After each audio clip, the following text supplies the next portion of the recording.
gën a marqué ci Pape Bouba. waaw wax naa ko xanaa koy waxaat ko rek man de bu doon football du ma ànd ak sama sago yàlla xam na ni bi ñu dugalee bii bi comme ni ma ko waxee rek ñu relayé ko baie vitrée bi newoon sama biir kër moom laa som mu toj yàlla defal mais teewu moom mënatuma woon tee sama bopp ba pare ni ko discours yi waxee xale bu amoon yar xam naa njabootam ñu nii nijaayam ji doon wax léegi sama mag la xale bu amoon au delà de li mu doon représenté bu fonkoon njabootam bu amoon ay valeur la bu amoon diine la yal na ko yàlla xaree àjjana te yàlla teg loxoom ci njabootam vraiment Sénégal ñàkk nañu ko mag tey mu bégal comme ni ko président waxee ko fexe réew mi rayonné Asie ba Afrique foo taxaw boo nee Sénégal ñu ne la 2002 kon nag vraiment ñi ngi koy jooy rek noppeeguñ ñi ngi koy jooy rek. ko président waxee ñëpp seen rongoñ wadd na ndax yàlla nag mooy dogal yàlla mooy dogal te dañ koy may jërë ngeen jëf. xam nga li mu doon dundee ku ko gis xam ni Bouba ku ko doon li mu doon dundee li mu doon def ku ko gis xam ni royukaay la te di wax rek ni bés bu mel nii ku nekk bëgg na ko am bés bu mel nii ku nekk bëgg na ko am du ma def rek lu dul remercier ki nga xam ne moo tëdd mënalul boppam dara ni ko yal na ko yàlla yërëm suba yàlla na suuf ba njëkk dem ci kawam sedd ci kawam et que Sénégal yi boole ko bokk ko ñaanal ndax defatu lu ñaaw waxatu lu ñaaw et que exemple la si jeunesse Sénégal jeunesse africaine dans la jeunesse mondiale. nu mu meloon ci biir 2002 dans la tanière exactement yow yaa ñu mën a naka la meloon naka nga gisoon nit. Bouba mën na nekk fii mën ngeen nekk un mois doo ko dégg mu wax mais di nga dégg ree bi moom di nga ko dégg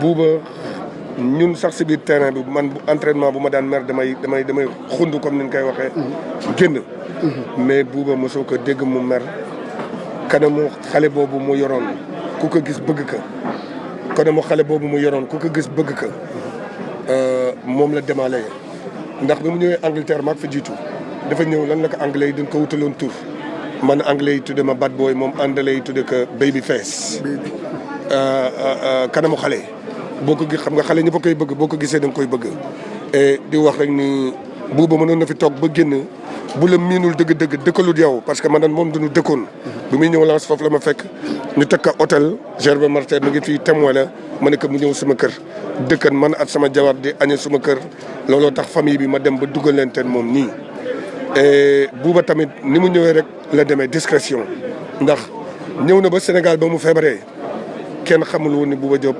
feebar nag kenn déggu ko si dara dafa noppalu nag ndax sonnoon na tuuti rek mais comme ni ma koy wax gaynde du faatu gaynde day noppalu repose-toi bien comme il faut gaynde yal na la yàlla fay sa xol yal na la yàlla fay li nga dugal si xolu Sénégalais yi. mais geste bi nga xam ne nii le président def na ko tuddee ko stade ba ca ni ma ko jàngatee rek moo di gàcce ngalaama tey jii le président def parce que nit ñi ñoo ngi doon xaraat stade wala dara mais ñu tuddee la bërëb si stade olympique bi nga xam ne tey jii fa la ndaw si yëpp war a daje ça se voit que ne président xam na ne Bouba modèle la Bouba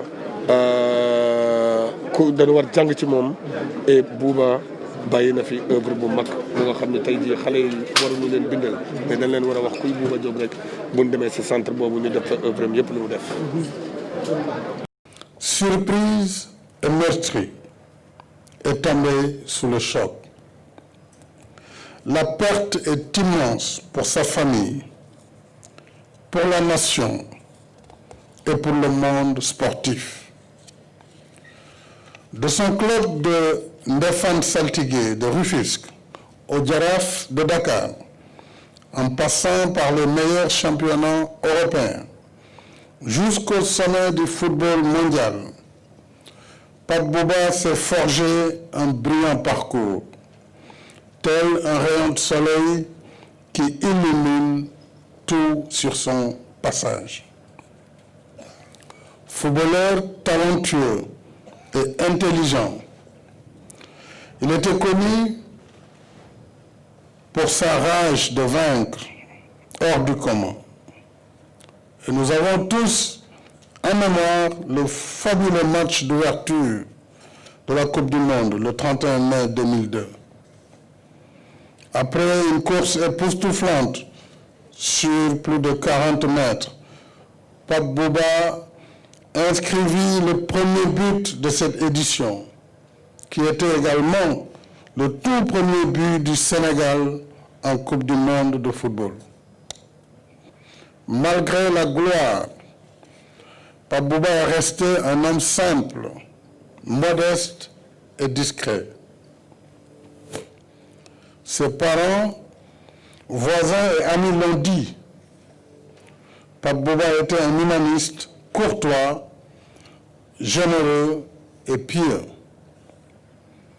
En ce moment d'émotion et de douleur infinie, mes pensées affectueuses vont à son épouse, à ses enfants, à sa famille, à ses amis et à ses coéquipiers. Imparable, en bon croyant, tu étais sûrement préparé. Te voilà parti.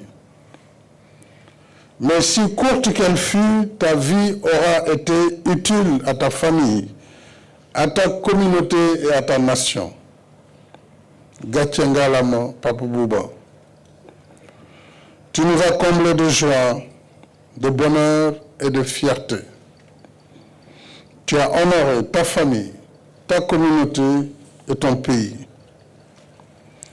Tu as rempli ta mission sur terre. Nous te serons éternellement reconnaissants. Les morts ne sont pas morts, dit le poète Birago Diop. Par ton œuvre grandiose, tu ne mourras jamais.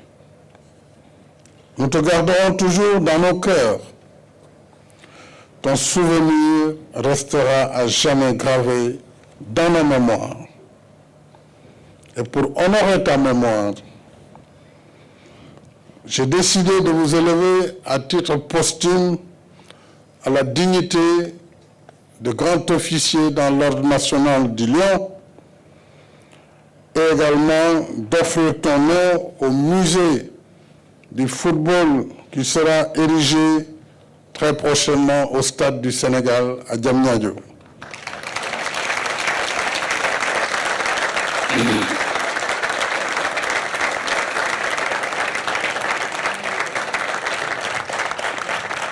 En tant que croyants, nous acceptons le décret divin.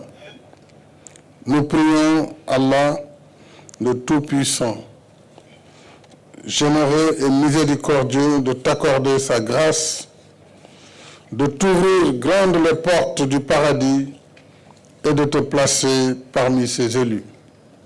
Que la terre de ta chère ville natale de Rufisque te soit légère.